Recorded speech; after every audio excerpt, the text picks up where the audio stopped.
Hello, it's Simon. Uh, Hello. I saw that Genevieve was doing her book thing, so I went to the thrift store to see if they had any books that I was going to be into. So, what I found was.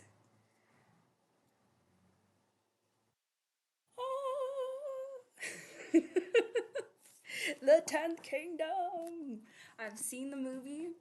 This book apparently was based on the screenplay for the movie. It came out in about 2000. Um, yeah, but I saw it and I just knew that I wanted to read this. So, yeah, badass. If you don't know what the 10th Kingdom is about, then I would highly recommend you watch this or like cuz I'm going to be reading the first chapter. So if you're into it, then join me.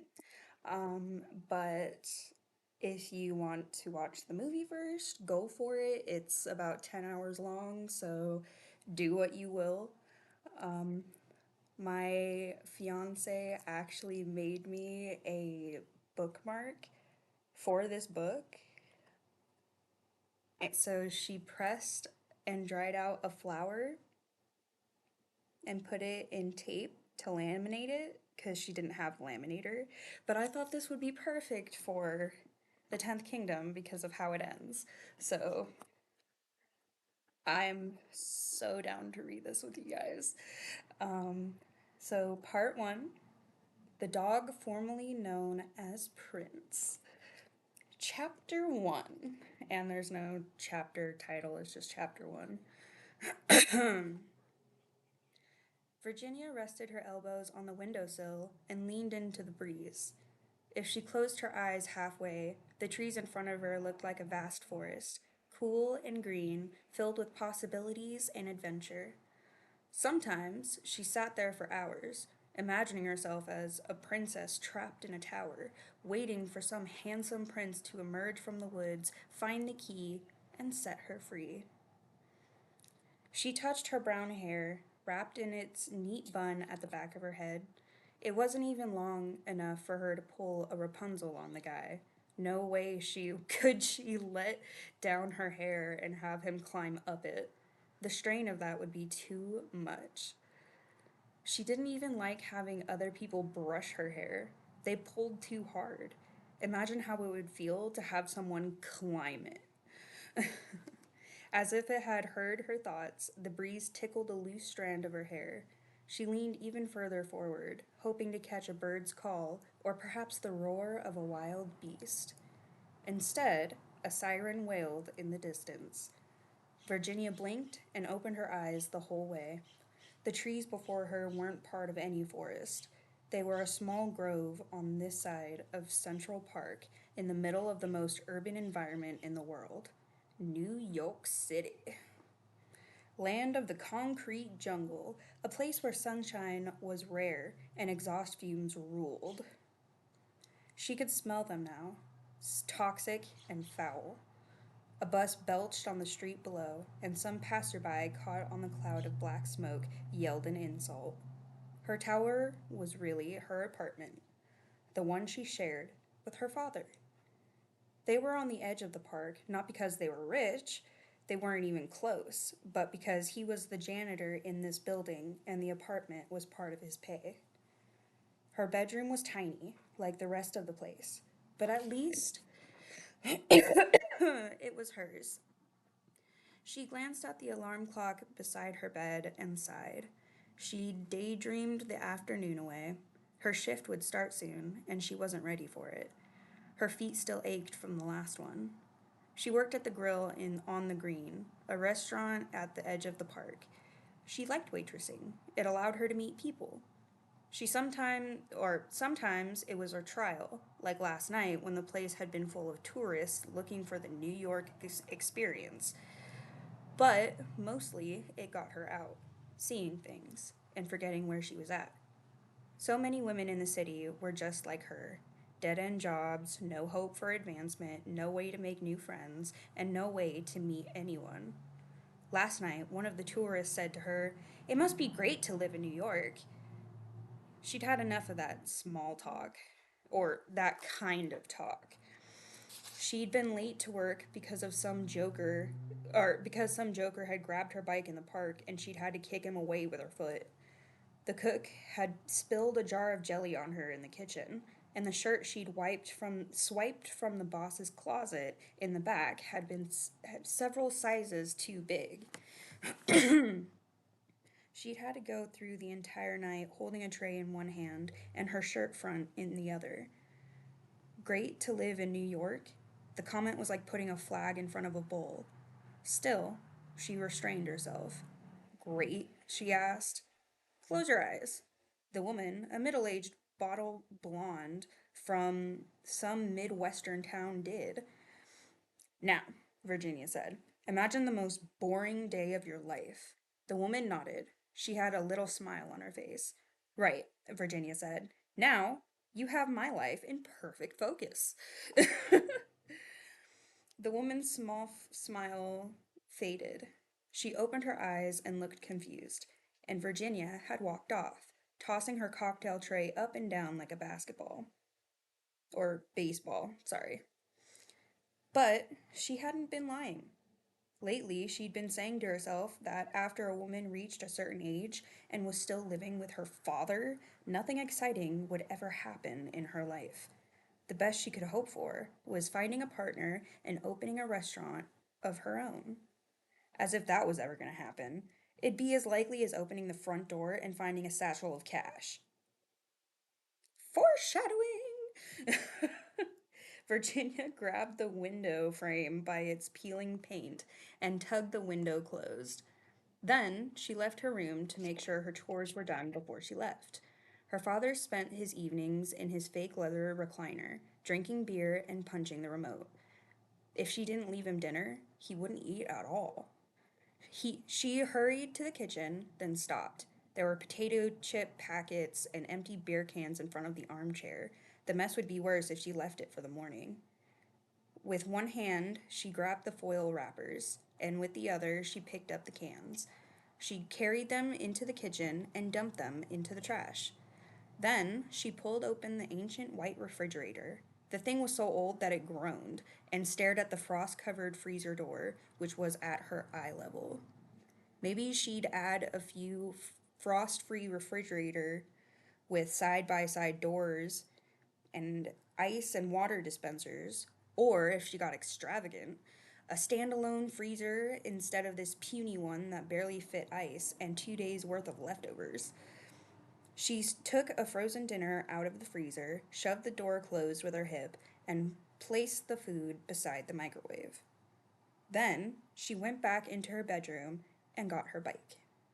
It was a used model her dad had found in a pawn shop, although he'd lied and said he'd bought it from one of the bicycle places in the Upper West Side. She let him have his fiction. It made him feel better. She'd been in some of the bike shops. They wanted to see the rider so that they'd sell a bike that fit her frame. She was petite, and the bike he'd bought was a little too big. She was used to it now, but another of her small dreams was to ride a bike that fit. As she wheeled the bike out of the bedroom, she steered to avoid the tools and paint cans stacked against the hallway's walls. A couple of times, her dad had spilled nails here and hadn't bothered to pick them up. After blowing one tire, she'd learned to be careful around her father's workspace. Before she went into the room, or before she went out the door, she checked to make sure she had her keys. Then, with one hand on the hard seat and another on the handlebars, she wheeled the bike into the hallway. Her dad had her dad was standing by the elevator. His bright blue uniform stood out in sharp contrast to the brown and tan flocked wallpaper. He had the call box open and wires dangled from it. The elevator doors were jammed open with his toolbox, and her way to the street was effectively blocked. He didn't notice, of course. "Look at this," he said. "Feast your eyes on this." He held out a wire for her to study. She peered in as if she were interested. "This," he proclaimed, "has been gnawed." Oh, great. Rats eating the wiring. She wondered why she hadn't seen any furry electrocuted bodies laying around, if that was what they were really doing. But she wasn't going to ask. Her dad would have a theory. He always had a theory.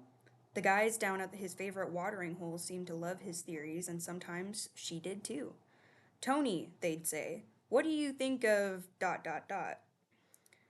Then give him a topic and sit back. When he expounded, his brown eyes lit up, and his familiar rumpled face lost some of its perpetual disappointment. But she didn't have to prompt him to tell her this theory. He already had a speech prepared. He'd just been waiting for an audience. "This isn't my job, you know. This is an electrician's job. But who has to fix it?" That was her cue. She was supposed to say, "You, Dad," but she missed her entrance. He shoved the wire back into the box and frowned at her. "Where are you going?" "To work, Dad," she said, sighing. "Like I do every day." Tony snorted, stuck an out of order sign on the wall above the open wiring box, then motioned for her to get in the open elevator. She wheeled her bike in and turned it around, giving him room to follow her in and get to the control panel. It too had the cover off, and old wires were exposed. His toolbox was open on the floor under the panel. Tony studied the mess of old wiring for a moment, then stuck his screwdriver inside, and with a clank of the doors slid closed, and the elevator started down. "Take the stairs on the way back," he said, staring at the exposed mass of wiring in front of him, "just in case." She nodded. She'd been planning to do that anyway. With one hand still holding the screwdriver, Tony reached into his toolbox and grabbed his emergency can of beer. He wasn't supposed to drink on the job. It was a firing offense. But Virginia had long since stopped warning him about that. All he had done was learn to sip the beer in a new way, hiding the can and trying not to slurp. That, at least, was an improvement. His hand slipped on the screwdriver and the elevator jerked. Virginia braced herself. He reestablished the connection, then shook his head as if the blip were the elevator's fault. "You know, I'm starting to think the only people they want in this country are people like me, guys who will work for scraps, who will do anything, 6 jobs, who will basically bend down and take it." Virginia nodded, just as she was supposed to. She had her responses to his speech memorized. She heard it almost every day. 10, 15 years tops, and this country is finished as a democracy, as a caring society, as a place where people do things for others. Tony took another sip of his beer. "We're finished. We're gone. We're out of here." She didn't believe in a caring society.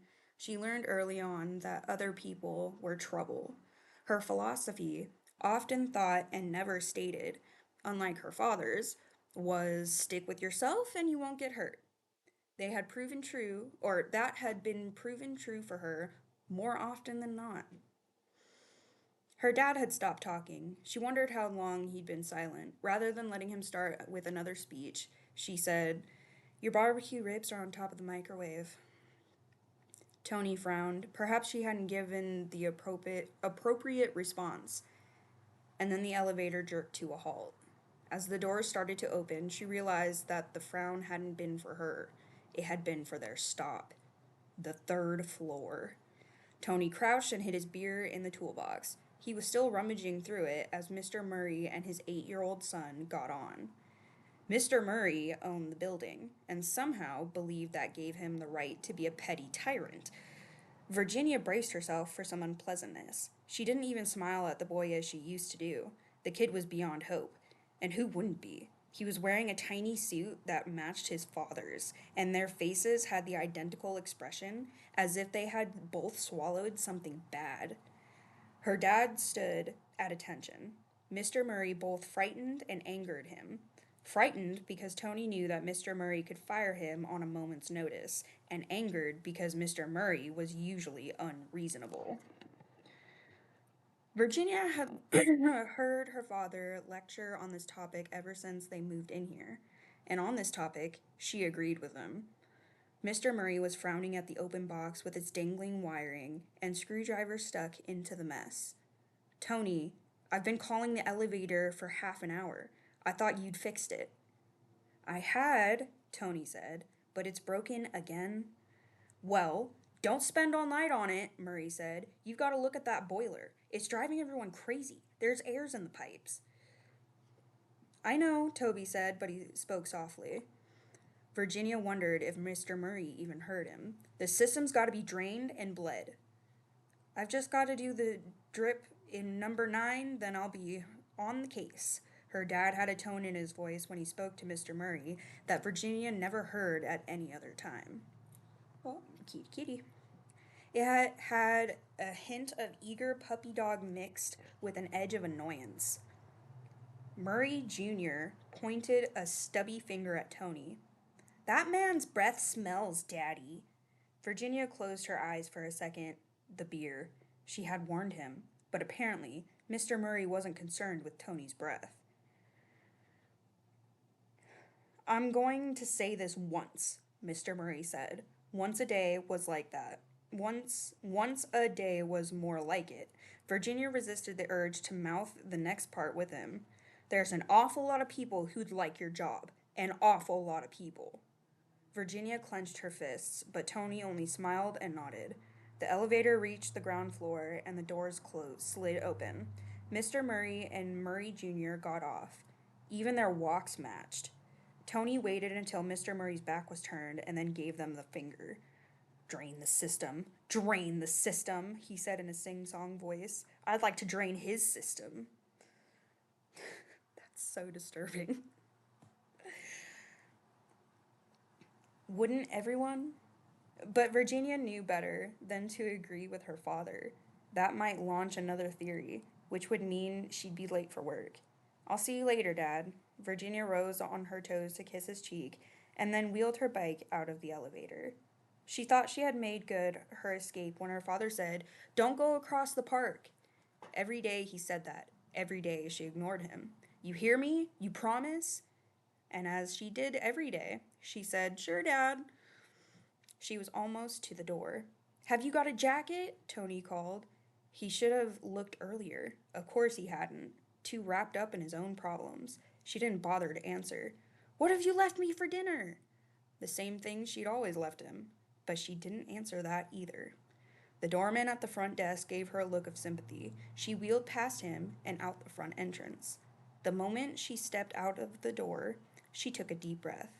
Exhaust fumes. Ugh. The concrete jungle.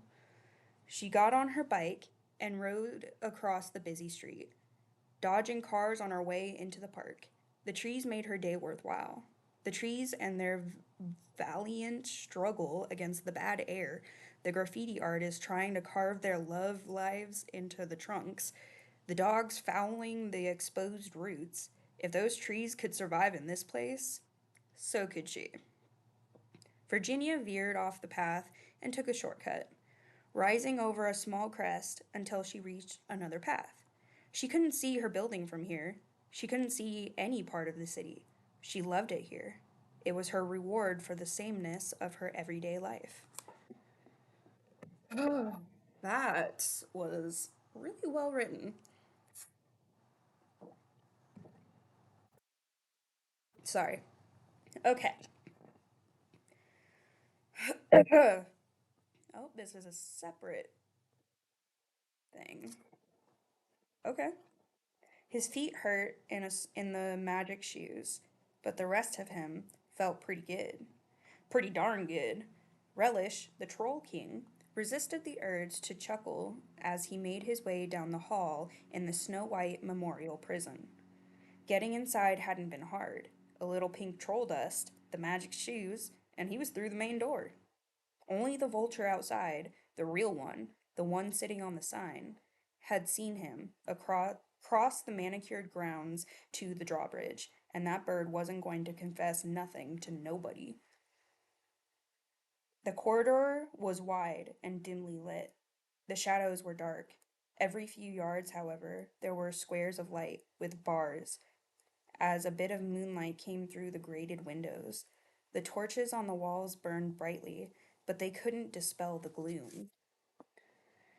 He liked it gloomy, and darkness suited his purposes. He would do well here. He held his hand out in front of himself. Nothing. The shoes were doing their trick. No one could see him, and if he was careful, he'd accomplish his mission without anyone being the wiser. He turned into another corridor. The stone walls seemed even wider here, but the ceiling was lower, giving the place a tunnel effect. A warder carrying an iron lantern was going about his rounds. He was tall for a human, with a face so mean it could almost be a troll's. His skull was shaved. It looked like a pale, shiny globe of light flashing through the witch shadows. He wore the dark green uniform of all the officials in the Fourth Kingdom, and it looked so ridiculous on him as it looked on the rest of them. The warder stopped. Eventually, he heard Relish's footsteps. Then the warder shook his head and continued on. Relish walked behind. The magic shoes he wore over his boots made soft footfalls. The warder stopped and turned. Relish grinned, knowing the human couldn't see him. "Who's there?" Relish waited as the warder did. Then the human shook himself as if berating himself for imagining things and started down the corridor again. Relish followed, picking up his pace. He was close to the cell now. He wanted to get there before the magic shoes took away all of his self control. The warder stopped again, obviously spooked. "Who's that?" This time, Relish continued forward, hand in the pouch of pink troll dust. The warder shrank back from the sound of footsteps, but Relish was moving too quickly. He rushed up to the warder and threw a handful of pink dust into his face. The warder's eyes widened, and he looked as if he were going to sneeze. Then he fell backwards, body tangled in a heap. Relish peered at him. Pink dust covered the human's face. He'd be uncomfortable when he woke up, especially from the way that arm was bending. Pins and needles, and maybe a pulled muscle or two. Relish grinned. He bent down and grabbed the warder's keys. Then Relish carried them to the cell where his idiot children had gotten themselves imprisoned again. The cell door was sturdy, made of wood with metal strips reinforcing it. A thick wooden bar covered the front and was held in place by the lock. Relish stuck the key on the lock, turned it, and raised the bar, pulling the door open. His idiot children got off their cots. Why do you keep calling them idiots? Like, I agree, but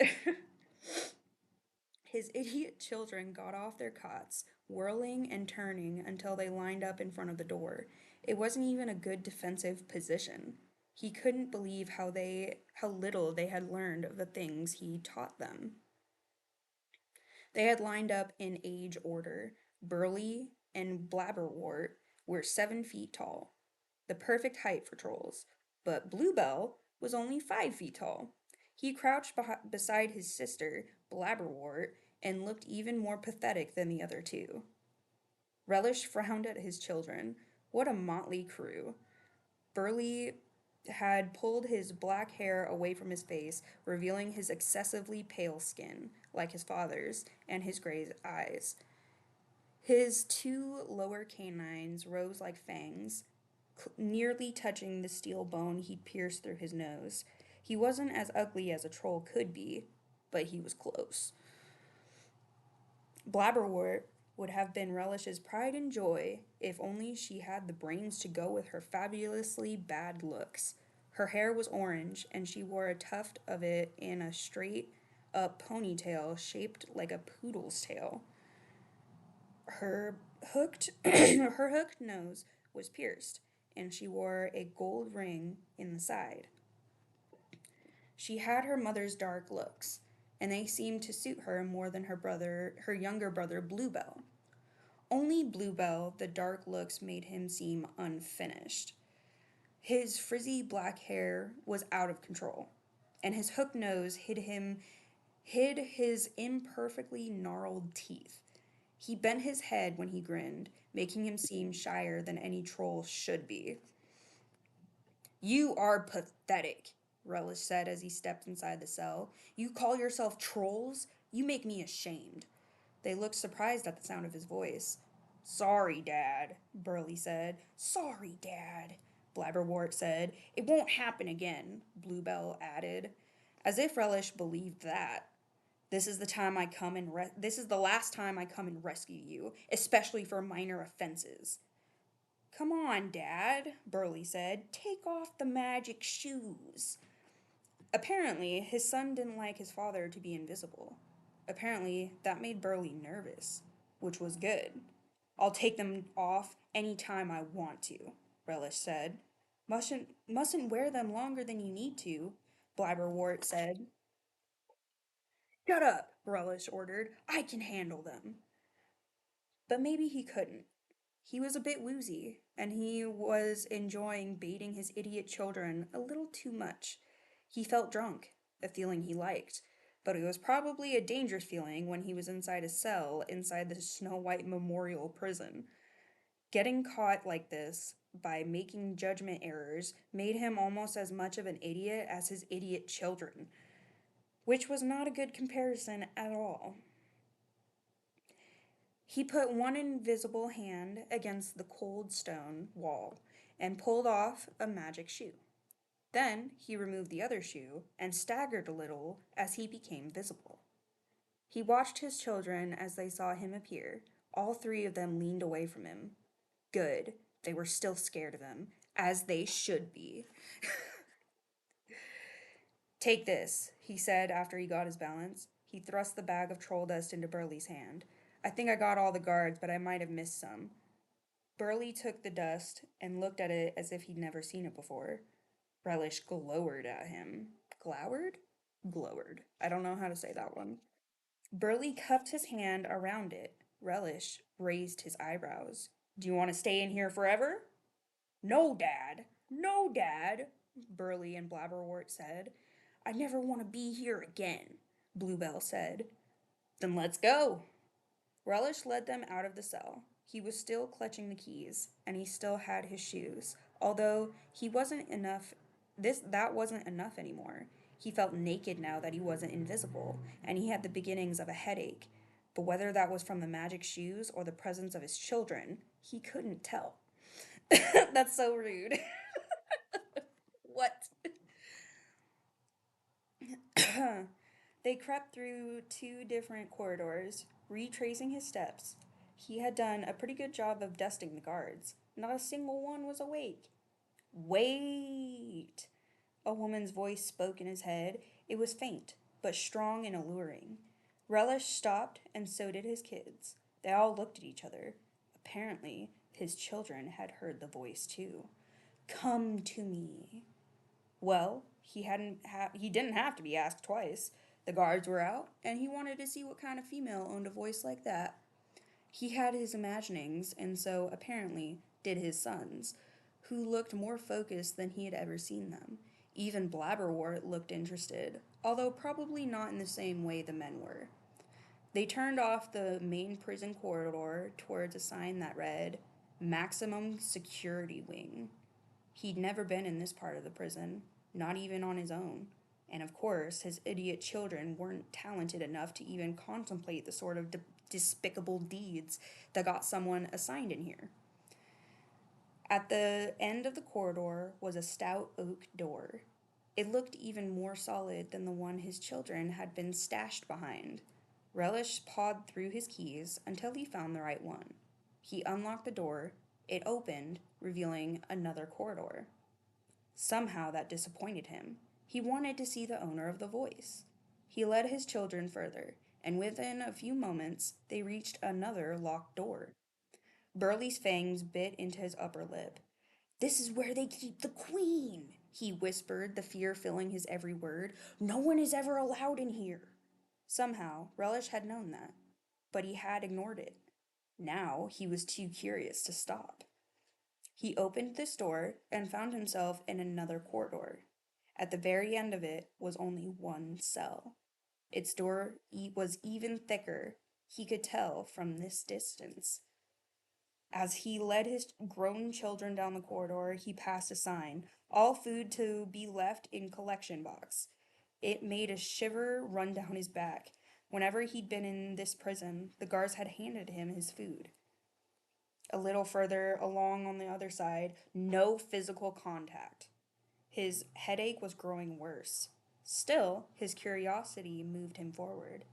As he passed a third sign reading, "Always two warders with prisoner at any time." Blabberwort looked at him as if she questioned the wisdom of his decision to continue. If he weren't questioning the same thing, he would have cuffed her for the expression alone. And then he saw the fourth sign: "Never engage prisoner in conversation." Did a voice in the head count as conversation? Open the door. Relish looked at his children. They were looking at him. Open the door to everything you desire. Okay, that did it. That was enough to convince him. He took a step forward and peered through the little barred window that was just above his eye level. The human woman sat on the edge of a cot. She wore a gray hood over her hair, but the hood was pulled back enough to reveal her stunningly beautiful face. She had delicate features and wise eyes. He wouldn't have found that attractive in a troll, but in a human, he nearly whistled in appreciation. Beside her sat a golden retriever. She was stroking it with one gloved hand. Relish watched the hand movement, mesmerized. The woman noticed him. Her gaze met his, and she smiled. There was something reassuring in that smile, but another shiver ran down his back nonetheless. In that smile lay his future. He didn't know how he knew it, but he did. The fate of the whole world turned on that smile and on what he decided to do next. That's the end of chapter one. So, what do you think? If you have any opinions, if you have any thoughts, if you want more, give it a like, comment, do whatever. I have a feeling I'm really gonna like this book. And if I can share it with you, then I'm down. So, yeah. Have a good day.